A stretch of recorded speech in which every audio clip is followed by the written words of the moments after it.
गाजियाबाद में एक आश्रम में दो लड़के जाते हैं वहां पर एक संत से मिलने के लिए।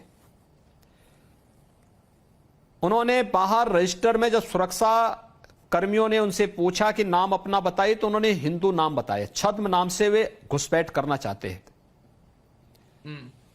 उनकी तलाशी ली गई तो कोई असला नहीं बरामद हुआ, लेकिन उनके जेब में एक सर्जिकल ब्लेड जरूर मिला। और सर्जिकल ब्लेड जब उनके जेब में मिला तो उससे उनको हिरासत में लिया गया, पूछताछ हुई।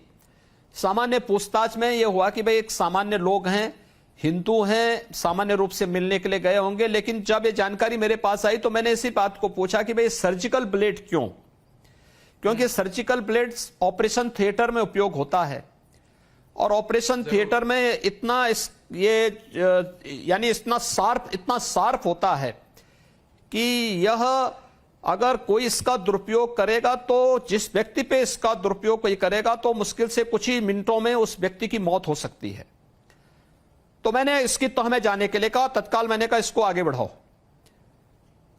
जब हमारी एजेंसियों ने उन्हें पूछना शुरू किया तो ये तथ्य उजागर होने लग गए कि साहब ये जो हिंदू नाम है ये पहले तो हिंदू ही नहीं है, ये तो मुस्लिम है और ये छद्म नाम से घुस रहे थे। फिर ये सर्जिकल ब्लेड कहां से आया? तो फिर पता लगा इनका कुछ प्रशिक्षण चल रहा है। प्रशिक्षण में कहां ये सर्जिकल ब्लेड उपयोग होता है भाई? फिर कहां से इनके सूत्र जुड़े हुए हैं? तब बटाला हाउस का नाम आता है। फिर मोहम्मद उमर गौतम का नाम आता है। मोहम्मद उमर गौतम कौन?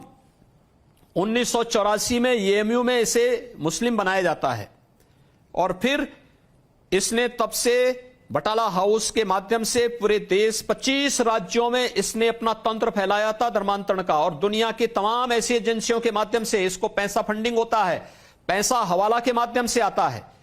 और वो सारे हमारे पास सारे प्रमाण है, सारे तथ्य हैं। हमारे यहां पर पूरा एक टीम काम कर रही है। 500 लोगों की टीम को मैंने लगाया है इसमें। कोई एक सामान्य एक व्यक्ति नहीं, एक अधिकारी नहीं, 500 हमारे अधिकारी इस पूरे उसमें लगे हुए हैं। और ये बहुत बड़ा षड्यंत्र, मूक बधिर बच्चों को कैसे निशाना बनाते थे। मूक बधिर बच्चों के माध्यम से घर के अंदर घुसपैठ करना, पूरे परिवार को फिर धर्मांतरित करना। मैसेजेस भी, क्योंकि एक मूक बधिर बच्चा ना सुन सकता है ना बोल सकता है, उसके मैसेज व्हाट्सएप के माध्यम से उन्हें ट्रेनिंग दी जाती थी। व्हाट्सएप के मैसेज आप नहीं पढ़ सकते, मैं नहीं पढ़ सकता हूं, हम विशेष साइबर एक्सपर्ट ही उन मैसेजेस को निकाल सकता। उसके माध्यम से चीजें हो रही थी।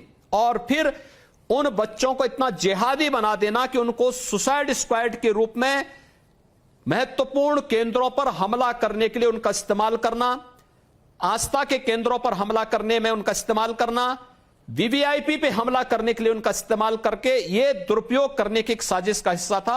उस बड़े षड्यंत्र को हम लोगों ने पर्दाफाश किया है।